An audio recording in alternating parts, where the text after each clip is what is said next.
Hai semua, hari ini kita akan membahas kasus yang berasal dari Lamongan, Jawa Timur. 7 Februari 2024, sekitar sore hari, seorang bapak-bapak hendak ke bengkel sang anak. Ia hendak ke bengkel untuk menambal ban motornya yang bocor. Tapi setelah sampai di bengkel, bapak tersebut kaget. Ia melihat sang anak sudah terbujur kaku. Bagaimana ceritanya? Tonton sampai habis ya. Abdul Aziz, pria berusia sekitar 23 tahun. Aziz merupakan pemuda yang bekerja sebagai montir. Awalnya Aziz hanya menjadi pekerja harian di bengkel. Namun seiring berjalannya waktu, ia berhasil membangun bengkel motornya sendiri. Aziz membangun bengkelnya di Dusun Sempera, Desa Sumberwedi, Lamongan, Jawa Timur.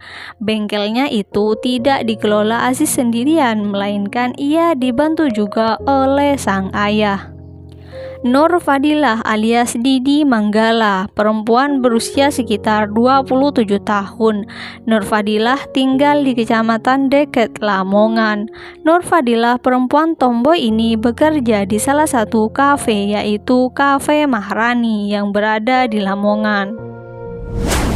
Suatu hari September 2023, Nur Fadilah datang ke bengkel milik Abdul Aziz.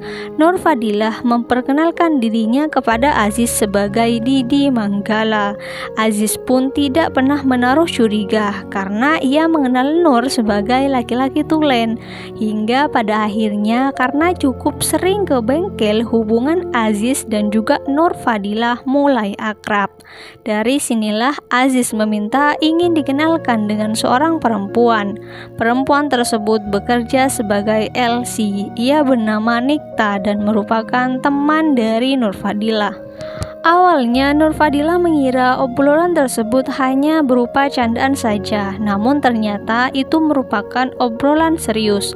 Mengetahui keinginan Aziz yang menggebu-gebu, akhirnya Nur Fadilah tidak keberatan untuk mengenalkan Nikta kepada Aziz. Jika Nikta berhasil menjadi pacarnya atau teman dekat, maka Aziz berjanji akan memberikan uang kepada Nur Fadilah. Beberapa hari kemudian, Nur Fadilah memberikan nomor HP Nikta kepada Aziz. Kepada Nur Fadilah, Aziz mengaku memiliki sejumlah uang yang nominalnya sekitar 20 juta rupiah. Namun uang tersebut milik ayahnya yang akan digunakan untuk membayar kontrakan. Karena Aziz merasa Nur Fadilah sudah membantunya mendapatkan nomor HP Nikta, Aziz kemudian mengatakan kepada Nur Fadilah bila ia ingin membutuhkan uang, Aziz tidak keberatan jika uang 20 juta tersebut dipakai, asal Aziz bisa semakin dekat dengan Nikta. Nah, dari sinilah Nur Fadilah memiliki ide. Ia akan menggunakan uang tersebut untuk kebutuhannya sendiri. Namun rencana ini tidak boleh ada yang tahu, apalagi Aziz. Ia bisa memanfaatkan Nikta sebagai alasan untuk menguasai semua uang Aziz. Singkat cerita, Nur Fadilah kebingungan. Ia berpikir keras bagaimana caranya agar uang 20 juta itu bisa segera ia pakai. Sedangkan pada waktu itu ia tidak memiliki kartu ATM bank. Nur Fadilah teringat dengan seseorang temannya yang bernama Suhartono. Nur Fadilah kemudian langsung meminjam ATM milik Suhartono untuk menerima uang yang akan ditransfer oleh Aziz. Setelah mendapatkan nomor rekening, Nur Fadilah langsung mendatangi Aziz. Tidak lama kemudian, Aziz langsung mentransfer uang ke rekening tersebut. Dari 18 November 2023 sampai pada 29 Januari 2024, ada sekitar 18 kali transaksi dengan total 16,7 juta rupiah. Setelah terjadinya beberapa transaksi tersebut, Nur Fadilah menghilang. Hari demi hari serta bulan demi bulan berlalu. Aziz tidak kunjung bisa menjadikan Nikta sebagai pacar. Bahkan Nur Fadilah yang sudah berjanji ingin membantu juga menghilang begitu saja. Dari sinilah karena Aziz merasa kesal dan merasa ditipu, pada Januari 2024 Aziz memberanikan diri untuk menelpon Nur Fadilah. Ketika telepon diangkat, ia langsung berkata kasar kepada Nur Fadilah. Tidak hanya itu, Aziz juga meminta agar uangnya segera dikembalikan, sebab sudah tidak ada kepastian tentang Nikta. Setiap hari, Aziz selalu mengejek Nur Fadilah karena sudah berhari-hari diteror oleh Aziz dan sering diejek pula. Timbul rasa kesal di hati Nur Fadilah. Pada 6 Februari 2024, bengkel Aziz pada saat itu sedang tutup. Aziz menelpon Nur Fadilah. Ia meminta agar Nur membelikan dirinya seblak, dan ketika itu ia masih saja mengejek Nur Fadilah. Nur yang sudah sangat muak langsung mengiyakan permintaan Aziz. Saat itu juga ia langsung pergi membeli obat racun tikus dan segera mencari penjual seblak yang sedang buka. Selanjutnya, setelah semua ia dapatkan, Nur Fadilah langsung meneteskan racun tikus itu ke dalam seblak yang baru saja ia beli, dan segera ia mengantar seblak itu ke bengkel Aziz. Sesampainya di bengkel, Nur Fadilah tidak banyak bicara. Ia memilih untuk segera kembali ke kafe tempat ia bekerja. Namun setelah sore harinya, Nur Fadilah kembali melewati bengkel Aziz. Ia memastikan apakah rencananya berhasil atau tidak. Keesokan harinya, 7 Februari 2024, Khairul Umam, yakni ayah Aziz.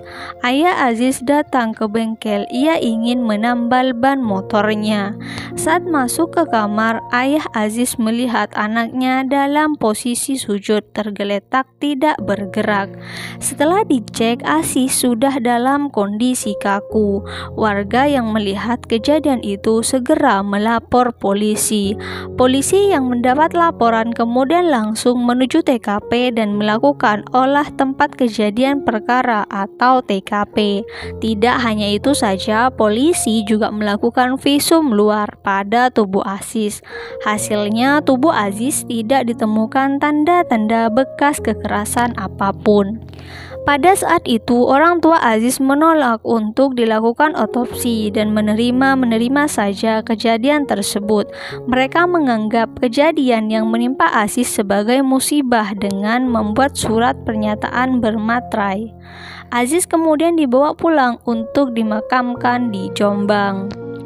Hampir 1 bulan kematian Aziz, tiba-tiba Khairul Umam, yakni ayah Aziz, mengecek HP milik Aziz. Ia menemukan kejanggalan di mana Aziz pernah mentransfer sejumlah uang kepada ATM seseorang dengan jumlah besar. Dari sinilah kasusnya sedikit demi sedikit mulai terungkap. Berawal saat Polsek Karanggeneng mendapat tambahan informasi dari Khairul Umam atau orang tua Aziz. Orang tua Aziz yang datang ke Mapolsek pada Jumat 16 Februari 2024. Ayahnya menginformasikan bahwa Aziz sebelum meninggal ditenggarai sering melakukan transaksi uang melalui transfer ke rekening BRI atas nama Suhartono. Nilai transfer tersebut mencapai puluhan juta rupiah. Dari informasi ini, Wakapolsek Ibtu Sofyan Ali bersama anggotanya langsung melakukan penyelidikan. Langkah awal menelusuri pemilik nomor rekening atas nama Suhartono. Dalam waktu singkat, identitas dan alamat lengkap Suhartono berhasil ditemukan. Polisi bekerja sama dengan Bank BRI.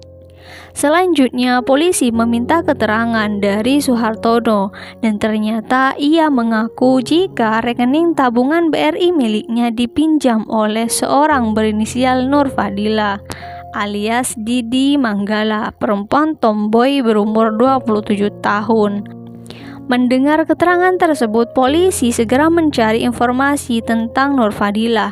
Ternyata Nur Fadilah pada saat itu sedang berada di Kafe Maharani, Desa Kendal Kemlangi, Kecamatan Karanggeneng, Lamongan. Polisi langsung menuju lokasi dan saat itu juga Nur Fadilah langsung dibawa ke Mapolsek untuk dilakukan pemeriksaan secara intensif.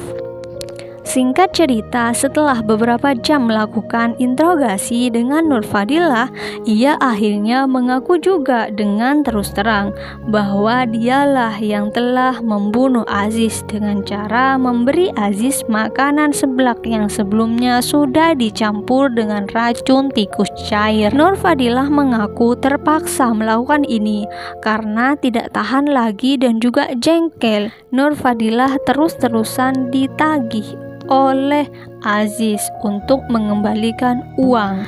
Polisi menanyakan apakah uang tersebut uang utang piutang. Nur Fadilah kemudian menjawab tidak.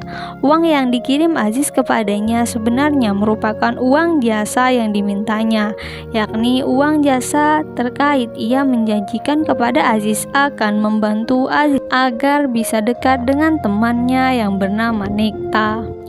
Akhirnya, setelah melewati beberapa tahapan pemeriksaan panjang, sidang kasus pembunuhan dengan racun tikus yang diteteskan ke seblak dan juga menewaskan Abdul Aziz, seorang pemilik bengkel.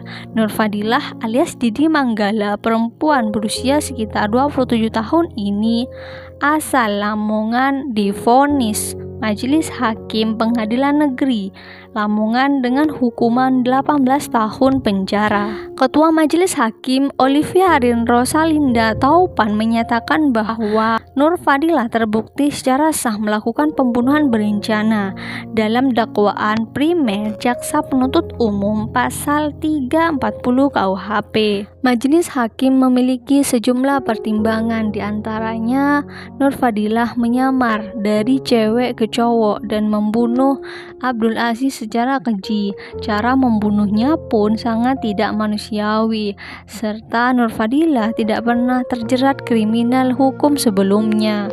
Atas putusan tersebut, baik Nur Fadilah alias Didi Manggala maupun JPU, Jaksa Penuntut Umum menyatakan menerima putusan tersebut. Itulah cerita yang berasal dari Jombang, Jawa Timur. Bagaimana menurut kalian? Silakan komen di kolom komentar. Semua informasi yang disampaikan dari awal hingga akhir berdasarkan artikel-artikel yang sudah tersebar di internet. Terima kasih untuk kalian yang sudah nonton sampai habis. Jangan lupa di like, komen, serta share ke sosial media kalian. Jangan lupa di subscribe juga. Kita ketemu di konten-konten selanjutnya. Terima kasih.